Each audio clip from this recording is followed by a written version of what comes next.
অনেক রাতে রাজীব কারো উপস্থিতি বুঝতে পারে। সে ঘুম থেকে উঠে লিভিং রুমে যায়। সেখানকার দৃশ্য দেখে সে একদম ভয় পেয়ে যায়। পর্দাগুলো এইভাবে হাওয়ার মতো দুলছে, যেন হাওয়া বইছে। এটা কিভাবে সম্ভব? তাই রাজীব ভয় পেয়ে যায় এবং সে বাড়িতে একাই ছিল। তখনই তার নজর একটা ঘড়ির ওপর পড়ে। সেই ক্লকটাকে দেখে তার খুব অদ্ভুত লাগে। অনেক রাত হয়ে গেছে, কিন্তু ঘড়িতে 7টা বাজছে এবং ঘড়িটা চলছে। নিশ্চয়ই কিছু অদ্ভুত আছে। সে একটা স্টুলে চেপে সেই ঘড়িটাকে পাড়ে। সে ঘড়িটাকে ভালো করে দেখে তো তার ভেতরে ব্যাটারি ছিল না। ইম্পসিবল! বিনা ব্যাটারিতে ঘড়িটা চলছিল কিভাবে? নিশ্চয়ই এটাতে ভূত আছে। ভয়ে রাজীবের হাত থেকে ঘড়িটা মাটিতে পড়ে যায় এবং রাজীব সেখান থেকে দৌড়ে পালায়। রাজীব দৌড়ে তার বেডরুমে যায় এবং সেখান থেকে শহরের প্রসিদ্ধ ghost hunter yes the ghost হান্টারকে ফোন করে। ইয়েস দ্য ঘোস্ট হান্টার তখন কবরস্থানে কিছু ভূতেদের ধরছিল। তার কাছে একটা প্যারানর্মাল ঘড়ি আছে। এই ঘড়িটার সাহায্যে সে ভূত, মামি এবং ড্রাকুলাদের ট্র্যাক করে। জসের পিঠে সবসময় একটা ব্যাগ থাকে। জস সবসময় ভূতেদের ধরে তার ব্যাগে ঢুকিয়ে নেয়। এই গানটার সাহায্যে সে ভূতেদের ধরে তার ব্যাগের মধ্যে ঢুকিয়ে নেয়। রাজীবের কল আসা মাত্র জস আরেরা কলোনির দিকে এগিয়ে যায়।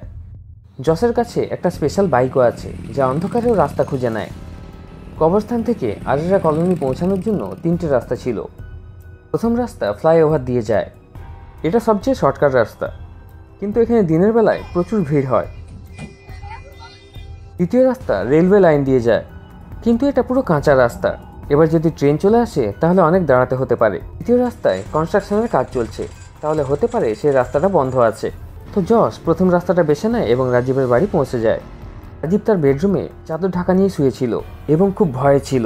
তার খুব ঘাম দিচ্ছিল। চিন্তা করো না, আমি চলে এসেছি। আমাকে বলো বাড়িতে ভূতটা কোথায় লুকিয়ে আছে। এরপর রাজীব জসকে সেই কামরায় নিয়ে যায় যেখানে ভূতটা ছিল। জস পুরো কামরাটা ভালো করে চেক করে এবং বুঝে যায় যে এখানে কোনো ভূত নেই। কামরায় যে ঘড়িতে ভূত ছিল সেই ঘড়িটা এখন দেওয়ালেই টাঙানো রয়েছে এবং সময়টাও সঠিক বলছে। জস ঘড়িটা চেক করে তো তাতে ব্যাটারিও ছিল এবং জসের ঘড়িতে এখনও রেড সিগন্যাল দেখা যাচ্ছে না, অর্থাৎ সেই কামরায় কোনো ভূত নেই। এরপর জস পুরো কামরার ভালো করে তল্লাশি নেয়। তারপর সেকেন্ড ফ্লোরে হঠাৎ জসের ঘড়িতে সিগন্যাল বাজে। ইয়েস, অর্থাৎ ভূতটা এখানেই আছে। সেকেন্ড ফ্লোরে সামনে 3টে দরজা ছিল। জস তার গানটা নিয়ে দ্বিতীয় দরজার ভিতরে চলে যায়। এখানে অনেক অন্ধকার ছিল, কিন্তু জসের ঘড়িতে বারবার অ্যালার্ম বাজছিল, অর্থাৎ সেই ভূতটা এই দরজার পিছনেই লুকিয়ে আছে। জস তার প্যারানর্মাল ঘড়ি দিয়ে ভূতের লোকেশনটাকে ট্র্যাক করে।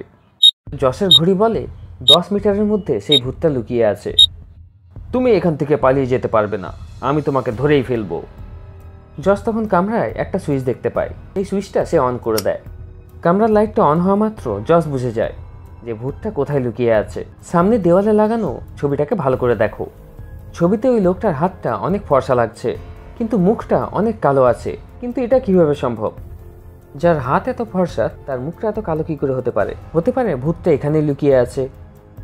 জস তার গান দিয়ে সেই ভূতটাকে টেনে নেয় এবং তার ব্যাগে বন্দি করে দেয়। প্রায় রাত 3টে বাজছে।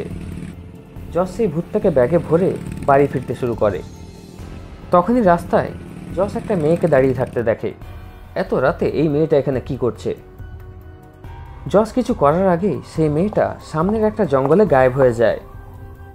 জসের প্যারানর্মাল ঘড়ি একটু একটু ভাইব্রেট করতে শুরু করে, অর্থাৎ ওই মেয়েটা ভূত ছিল। জস তার প্যারানর্মাল ঘড়ি দিয়ে ওই মেয়েটাকে ট্র্যাক করতে করতে জঙ্গলের ভেতরে পৌঁছে যায়।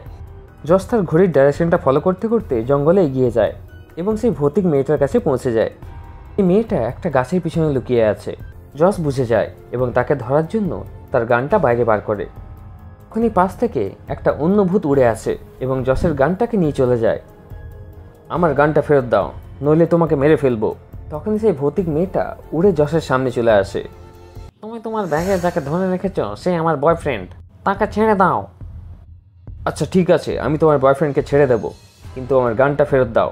তারপর সেই ভৌতিক মেয়েটা একটা অদ্ভুত আওয়াজ বার করে এবং সামনের থেকে সেই ভূতটা চলে আসে।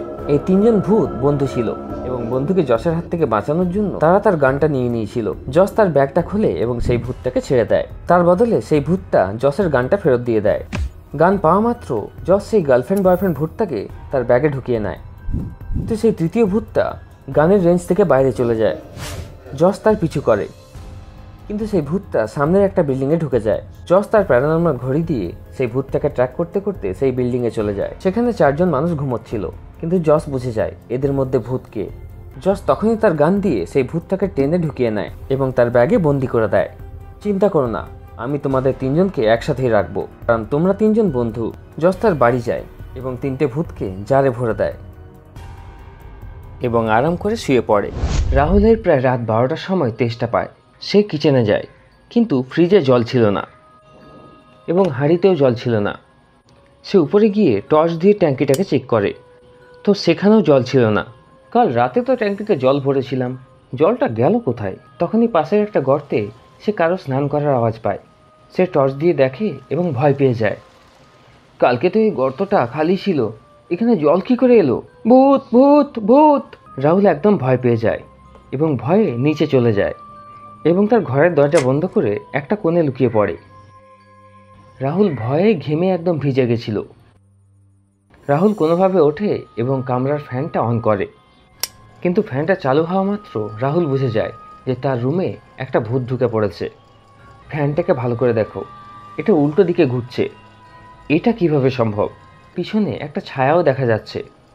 রাহুল তখনই তার মোবাইলের দিকে দৌড়ায় এবং শহরের বিখ্যাত ঘোস্ট হান্টার জসকে ফোন করে। জস তখন তার নিজের বাড়িতে ভূতের ওপরে এক্সপেরিমেন্ট করছিল। সে তার বাড়িতে ভূতের একটা ল্যাব বানিয়েছিল। রাহুলের কল আসা মাত্র সে তখনই রাহুলের ঘরের উদ্দেশ্যে রওনা হয়। জস রাহুলের লোকেশনে পৌঁছে যায়।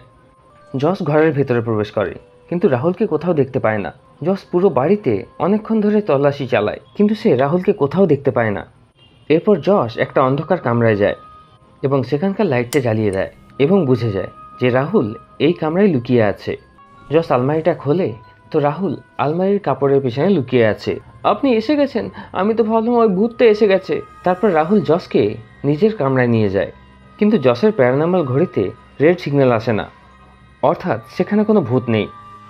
এরপর জস রাহুলের সাথে সিসিটিভি ফুটেজ দেখতে থাকে। সিসিটিভি ফুটেজে জস দেখে রাহুল বাথরুম থেকে বেরোনোর পর সোজা ছাদে চলে যায়। জস রাহুলের সাথে আবার বাথরুমে দেখতে যায়, কিন্তু বাথরুমের দৃশ্যটা দেখার পর জস বুঝে যায় যে ভূতও বাথরুমের ভেতরে গেছিল, অর্থাৎ নিশ্চয়ই এটা ভূতের। এরপর জস রাহুলের সাথে ছাদে যায় এবং ভালো করে তল্লাশি নেয়। ছাদে রাখা ট্যাঙ্কিটার ভাল্বটা বন্ধ ছিল, মনে হচ্ছে ওই ভূতটাই বন্ধ করেছে, তাই জলের সাপ্লাই আসছিল না। রাহুল জলের সাপ্লাইটা অন করে দেয়। যখনই ট্যাঙ্কিতে জলের সাপ্লাইটা শুরু হয়, কিচেন এবং বাথরুম থেকে জল পড়ার আওয়াজ আসতে থাকে। মনে হচ্ছে কিচেনের কলটা খোলা আছে, আমি এখনই বন্ধ করে আসছি। রাহুল তখনই দৌড়ে কিচেনে যায়, তো দেখে কলটা চালু আছে এবং জল পড়ছে। রাহুল কিছুটা জল খেয়ে কলটা বন্ধ করে দেয়। এরপর রাহুল বাথরুমে যায়, কারণ সেখানেও জল পড়ার আওয়াজ আসছিল। কিন্তু রাহুল যখনই বাথরুমে যায় চিৎকার করতে থাকে, ভূত ভূত, জলদি আসো ভূত! জস তখনই দৌড়ে বাথরুমে চলে আসে এবং বুঝে যায় যে এখানে ভূতটা কোথায় আছে।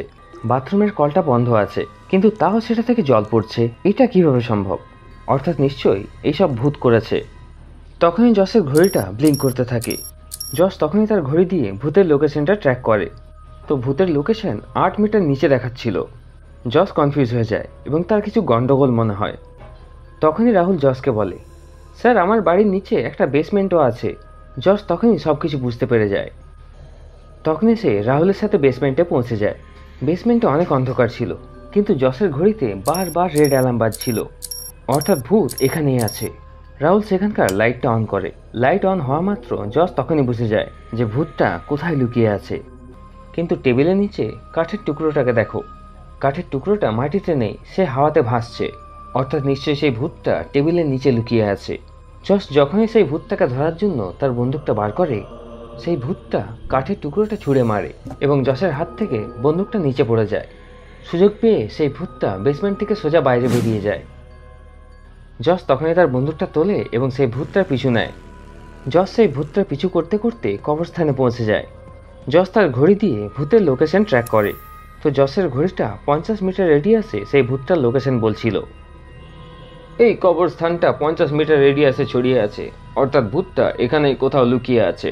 জস এক এক করে সব কবরগুলোকে চেক করে এবং ফাইনালি তার 3টে কবরের সন্দেহ হয়। জস তখনই তার বন্দুকটা বাইরে বার করে এবং বোতাম চিপে সেই ভূতটাকে তার দিকে টেনে নেয় এবং ব্যাগের মধ্যে বন্দি করে দেয়। জস ভূতটাকে ধরে রাহুলের বাড়ি যায় এবং তাকে বলে, এখন চিন্তা করার কোনো কারণ নেই, আমি ভূতটাকে ধরে নিয়েছি, এবার তুমি আরাম করে ঘুমোতে পারো। এরপর সে বাইকে করে আবার তার বাড়ির উদ্দেশ্যে রওনা হয়। রাহুলের বাড়ি থেকে জসের বাড়ি যাওয়া 3টে রাস্তা ছিল। প্রথম রাস্তা জঙ্গলের দিক দিয়ে যাচ্ছে, কিন্তু সেই রাস্তাতে একটা খুব ভয়ানক ড্রাকুলা থাকে। দ্বিতীয় রাস্তা একদম শর্টকাট রাস্তা এবং সেই রাস্তায় অনেক অন্ধকার আছে এবং কিছুই দেখা যায় না। তৃতীয় রাস্তা নদীর ওপর দিয়ে যায়, কিন্তু এই সময় নদীর জল অনেক উপর দিয়ে যাচ্ছে, এক্ষেত্রে জস বয়ে চলে যেতে পারে। সে দ্বিতীয় রাস্তা নিয়ে বাড়ি পৌঁছে যায়। জস সেই ভূতটাকে একটা কাঁচের বোতলে রাখতে শুরু করে। সেই ভূতটা জসকে বলে, আমার খুব গরম লাগে, এই জন্যে আমি রাহুলের বাড়ির জল টেনে নিয়েছিলাম এবং সেটাতে স্নান করছিলাম, তুমি প্লিজ আমাকে কোনো ঠান্ডা জায়গায় রেখো। জস সেই ভূতটাকে একটা কাঁচের বোতলে ভরে একটা ঠান্ডা জায়গায় রেখে দেয় এবং ঘুমিয়ে পড়ে। অন্যদিকে রিমা তার পড়াশোনার জন্য একটা হোস্টেলে এসে থাকতে শুরু করে। রাত প্রায় 3টে বাজে। রিমা তার রুমে ঘুমোচ্ছিল, তখনই কিছু একটা আওয়াজ হয় এবং তার ঘুম ভেঙে যায়। রিমা হলে এসে দেখে যে টেবিলে রাখা জুসের গ্লাসটা নিচে পড়ে আছে এবং তখনই রুমে কিছু একটা দেখে এবং জোরে চিৎকার করে, ভূত ভূত।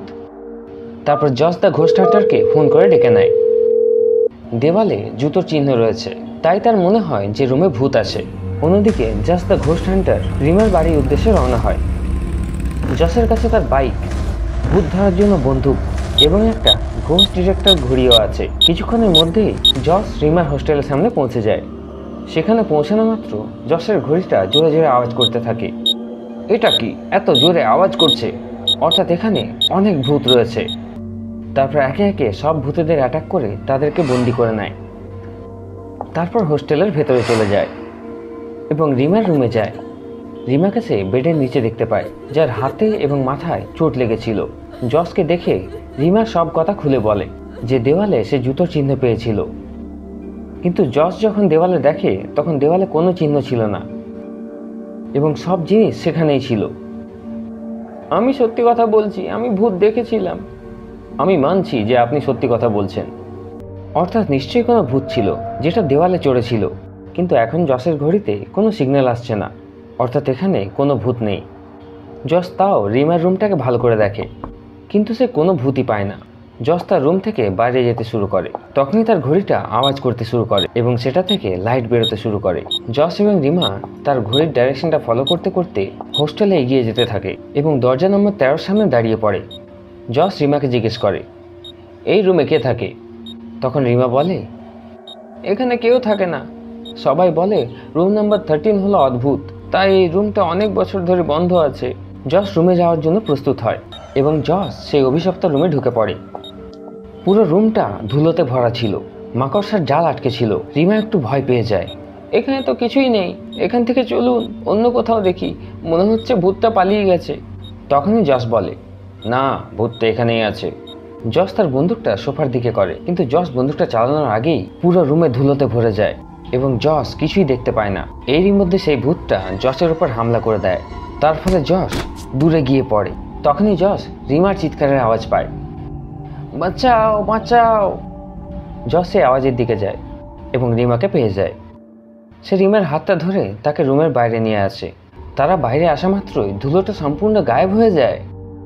জস দেখে সেখানে একটা নয়, দুটো রিমা আছে এবং তখনই জসের ঘড়িটা আওয়াজ করতে শুরু করে, যার ফলে সে বুঝে যায় যে একটা রিমা আসল এবং একটা রিমা নকল।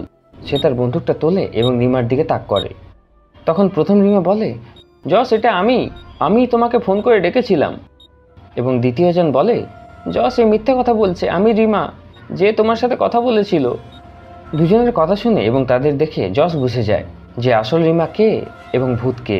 যখন সে রিমার সাথে দেখা করেছিল তখন রিমার চোট লেগেছিল এবং দ্বিতীয় রিমার গায়ে কোনো চোট নেই, অর্থাৎ দ্বিতীয়টাই হলো ভূত। যখনই জস তার বন্দুকটা রিমার দিকে করে, সে তার আসল রূপে চলে আসে এবং জস তার বন্দুক দিয়ে তাকে ধরে ফেলে এবং তার ব্যাগে বন্দি করে নেয়। জস কেস সলভ করে তার ঘরের উদ্দেশ্যে রওনা হয়। রাস্তায় খুব জোরে বৃষ্টি হতে শুরু করে। জসের বাইকটাও খারাপ হয়ে যায়। সে সেখানেই জঙ্গলের সাইডেই আটকে পড়ে। সেখানে সে একটা ভাঙা ঘর দেখতে পায়। জস সেই ঘরটার ভেতরে চলে যায়। ঘরের ভেতরে যাওয়া মাত্র জস বুঝে যায় যে ঘরের ভিতরে একটা ভূত আছে। জস তার বন্দুকটা বাইরে বার করে এবং এগিয়ে যায়। তখনই হঠাৎ হাওয়াতে উড়তে উড়তে একটা ভূত আসে এবং জসকে মাটিতে ফেলে দেয়। জস জলদি করে ওঠে এবং বন্দুকটা তার হাতে ধরে নেয় এবং ভূতের ডাইরেকশনটা বোঝার জন্য তার ঘড়িটা বাইরে বার করে, কিন্তু ঘড়িটার ব্যাটারি লো ছিল, তার কারণে সেই ঘড়িটা ভূতের ডাইরেকশনটা বলতে পারছিল না। এবার জসকে নিজের থেকে সেই ভূতের ডাইরেকশনটা বুঝতে হবে। জস পুরো রুমটাকে ভালো করে দেখে এবং বুঝে যায় যে ভূত কোন দিকে আছে। জস তার বন্দুকটা বাইরে বার করে, তখনই পেনটা ভূত হয়ে যায়। আমাকে ছেড়ে দাও, আমি কখনো কাউকে ডিস্টার্ব করি না, আমি একা জঙ্গলে শুধু এনজয় করতে থাকি। ভূতটা ভালো, তাই জস তাকে ছেড়ে দেয়। বৃষ্টিটা থেমে যায়। জস তার বাইকটা ঠিক করে তার সিক্রেট জেলে পৌঁছে যায়। তারপর ভূতটাকে একটা বোতলে বন্দি করে রেখে দেয়। শীতের সময় ছিল এবং রজত তার বাড়ি ফিরছিল। গেটের ভিতরে আসার পর রজত কারো কান্নার শব্দ শুনতে পায়। রজত পিছন ফিরে দেখে, কিন্তু সেখানে কেউ ছিল না। তখনই রজত সেখানে কিছু দেখতে পায় এবং সে জোরে চিৎকার করে, ভূত ভূত। গেটের উপরের বাল্বটা দেখো, সেটা শূন্যে আছে এবং জ্বলছে। এটা কিভাবে সম্ভব? এই জন্য সে জোরে চিৎকার করতে শুরু করে।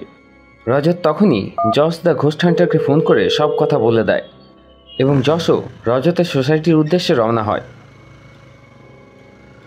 জস রাস্তার পাশে দুজন লোককে দেখতে পায় যারা লিফট চাইছিল। ছেলেটা হলো জম্বি, তার পায়ে দেখো চাকু লাগানো আছে, রক্ত বেরোচ্ছে, তার কিছুই হচ্ছে না, এবং মেয়েটির পাগুলো উল্টো, অর্থাৎ সে ডাইনি। জস তার গানটা বার করে এবং দুজনকে ধরে ফেলে এবং তার ব্যাগে বন্দি করে নেয়।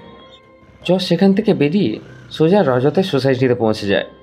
জস সেখানকার গার্ডকে জিজ্ঞাসাবাদ করে। তখন গার্ড বলে, যখন আমি এসেছি তখন রজত স্যার খুব ঘাবড়েছিল আর গেটের দিকে ইশারা করছিল, কিন্তু আমি তো কিছুই দেখতে পাইনি। জস, আমি মিথ্যা কথা বলছি না, এখানে সত্যিকারই একটা ঘোস্ট আছে। এটা জানার জন্য জস সেখানকার সিসিটিভি ফুটেজ দেখে। তো সেখানে রজতের সেখানে আসার পর ফুটেজগুলো ছিল না। তো জস প্রথমের ফুটেজের বাল্বটাকে দেখে এবং বাল্বটাকে দেখে আসে এবং বুঝে যায় যে এখানে ভূত আছে। বাল্বের ফুটেজে বাল্বে একটা চিহ্ন দেখা যাচ্ছে, কিন্তু এই মার্কটা এই আসল বাল্বে দেখা যাচ্ছে না। জস পিছন থেকে এসে দেখে তো বাল্বে মার্কটা দেখতে পায়, অর্থাৎ কেউ বাল্বটাকে খুলে আবার লাগিয়েছে। আর লাইটটার উচ্চতা এতটা, কোনো মানুষ কোনো সিঁড়ি না লাগিয়ে এটা করতে পারবে না, অর্থাৎ নিশ্চয়ই এটা ভূত করেছে, অর্থাৎ রজত সত্যি কথা বলছিল। কিন্তু জসের ঘোস্ট ক্লকে এখনও কোনো ভূতের চিহ্ন পাওয়া যাচ্ছিল না। জস রজতের সাথে সোসাইটির ভেতরে যেতে শুরু করে, কিন্তু তখনই জসের ঘোস্ট ওয়াচে ভূতের সিগন্যাল পাওয়া যায়। জস সেই সিগন্যালের ডাইরেকশনে এগিয়ে যেতে শুরু করে। কিছুক্ষণ পর জস সেই সোসাইটির সুইমিং পুলে পৌঁছে যায়। তখন সে দেখে যে একটা মেয়ে সেখানে সুইমিং করছে। তখন রজত সেই মেয়েটাকে বলে, তুমি পুল থেকে এখনই বাইরে বেরিয়ে আসো, এখানে কোনো ভূত আছে। এটা বলতে বলতে রজত সেই মেয়েটার কাছে যেতে শুরু করে, কিন্তু জস রজতকে আটকে নেয়। মেয়েটা সুইমিং করছে, কিন্তু সুইমিং পুলের জলে কোনো আলোড়ন সৃষ্টি হচ্ছে না। এটা কিভাবে সম্ভব? অর্থাৎ নিশ্চয়ই সেই মেয়েটা ভূত হবে। জস এটা বুঝে যায়। জসের মাইন্ড ব্লোয়িং মস্তিষ্কের জন্য ভিডিওটাকে লাইক করে চ্যানেলটাকে সাবস্ক্রাইব অবশ্যই করো। জস যখনই তার বন্দুকটা তার দিকে করে, সেই মেয়েটা হাওয়াতে উড়তে উড়তে আসে এবং জসকে তার সাথে উড়িয়ে নিয়ে যায় এবং একটু বাদেই ফেলে দেয়। জসের গানটাও দূরে গিয়ে পড়ে। এতক্ষণে জস বুঝে গেছিল যে এই ভূতনিটা এত সহজে হাতে আসবে না। এতক্ষণে রজতও জসের কাছে চলে আসে, কিন্তু জস রজতকে দেখে বলে, তুমি রজত নও, কে তুমি? জস দেখে যে তার জ্যাকেটটা তো সেটাই, কিন্তু তার জামা কাপড় বদলে গেছে। এটা কিভাবে সম্ভব? অর্থাৎ এটা সেই ভূতনিটাই। এটা বোঝা মাত্র জস তার গানের দিকে এগিয়ে যায়। যখনই তার গানটা তুলে সেই ভূতনির দিকে করে, তো দেখে যে ভূতনিটা সেখান থেকে পালিয়ে গেছে। জস গানটা নিয়ে একটু এগিয়ে যায়, তো দেখে যে সেখানে আসল রজত চলে এসছে। এবার দুজন মিলে সোসাইটিতে চেক করতে শুরু করে। কিছুক্ষণ পরে জস তার ঘড়িতে সিগন্যাল পেতে শুরু করে। জস সেই সিগন্যালের ডাইরেকশনে এগিয়ে যেতে শুরু করে। জসের ওয়াচটা স্টোররুমের দিকে ইশারা করছিল। জস এবং রজত সেই রাস্তাটা নেয় এবং স্টোররুমের কাছে পৌঁছে যায়। ভেতরে যাওয়া মাত্র জস দেখে সেখানে অনেক পুরনো জিনিসপত্র রাখা আছে এবং তার সাথে 5টা বড় বড় আয়না আছে, কিন্তু ভূতটা কোথায় এটা জানা সম্ভব হয়নি। তখনই জস ভূতটাকে খোঁজার জন্য রুমে এদিক ওদিক ঘুরতে থাকে এবং আয়নার সামনে পৌঁছে যায়। আয়নাগুলো দেখা মাত্র জস বুঝে যায় যে সেই ভূতনিটা এই আয়নার মধ্যেই আছে। জস তখনই আয়নার দিকে গানটাকে ফায়ার করে এবং সেই ভূতনিটা জসের গানে ধরা পড়ে যায়। জস তাকে ব্যাগে নিয়ে তার জেলের দিকে এগিয়ে যায়। যশের জেলখানা আকাশের উপরে মেঘের আড়ালে লুকিয়ে আছে, যাকে কেউ খুঁজে বার করতে পারবে না। যশ উঠতে উঠতে তার জেলখানায় পৌঁছে যায়। জেলখানার দরজা অনেক বড় বড়, যেটা একটা বদলানো পাসওয়ার্ড দিয়ে লক আছে।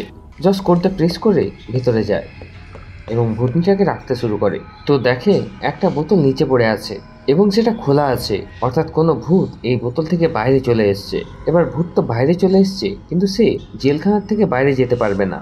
যশ এখানে ওখানে দেখে এবং বুঝে যায় যে ভূতটা কোথায় আছে। এই বোতলটার পিছনে দেখো, ওই ভূতটা লুকিয়ে আছে। যশ আবারও তার বন্দুকের সাহায্যে সেই ভূতটাকে ধরে বোতলে রেখে দেয় এবং ঘুমিয়ে পড়ে। তার পরের দিন রাহুল তার গাড়ি করে রাতে বাড়ি ফিরছিল, কিন্তু তখনই জঙ্গলে তার গাড়ি বন্ধ হয়ে যায়। জঙ্গল থেকে অনেক ভয়ানক আওয়াজ আসছিল। রাহুল ভয় পেতে পেতে গাড়ি থেকে নিচে নামে এবং গাড়ির ডিকি খুলে দেখে তো অবাক হয়ে যায়। গাড়ির ডিকিতে অনেক রক্ত লেগেছিল। রাহুল কিছু করার আগেই সেখানে একটা ভয়ঙ্কর নেকড়ে চলে আসে এবং গর্জন করতে শুরু করে।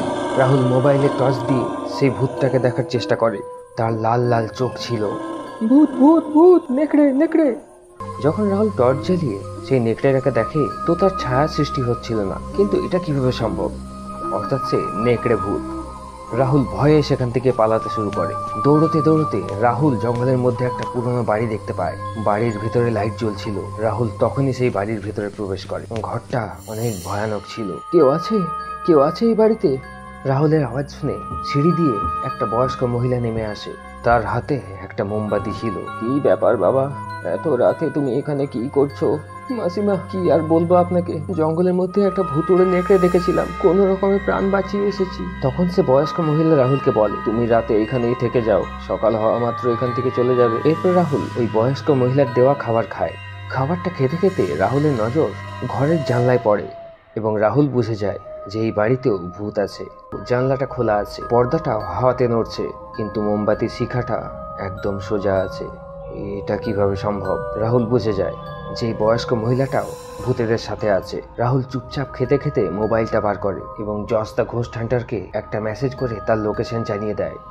জস সেই সময় তার বাড়িতে ভূতের উপর রিসার্চ করছিল। রাহুলের মেসেজ আসা মাত্র সে তার বাইক নিয়ে জঙ্গলের উদ্দেশ্যে রওনা হয়।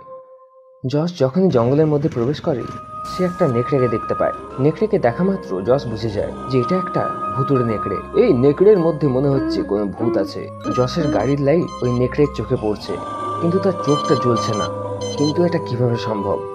লাইট পড়া মাত্র পশুদের চোখ রাতের বেলায় জ্বলতে থাকে। জসের ঘড়িটা দেখো, সেটাও ব্লিঙ্ক করছে।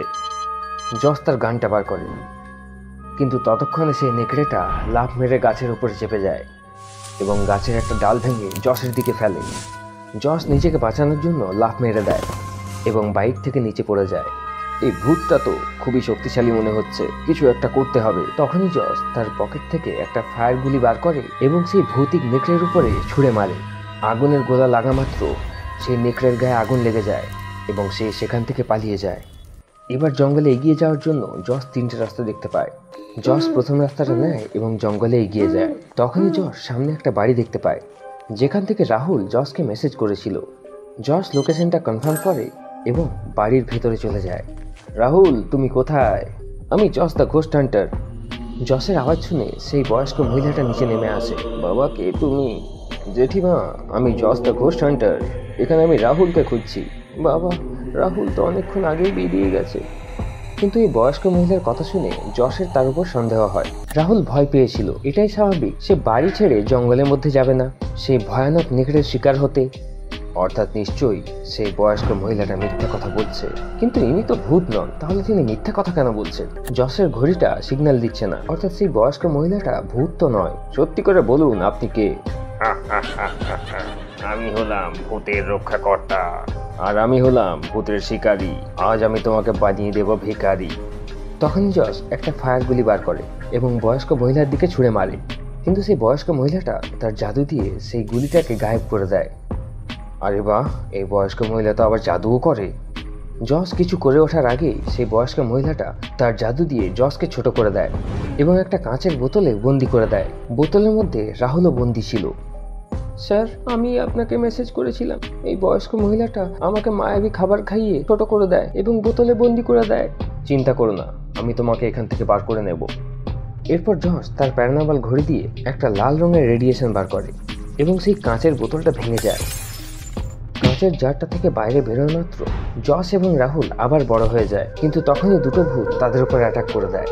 কিন্তু জস তার গান দিয়ে একটা ভূতকে ধরে ফেলে।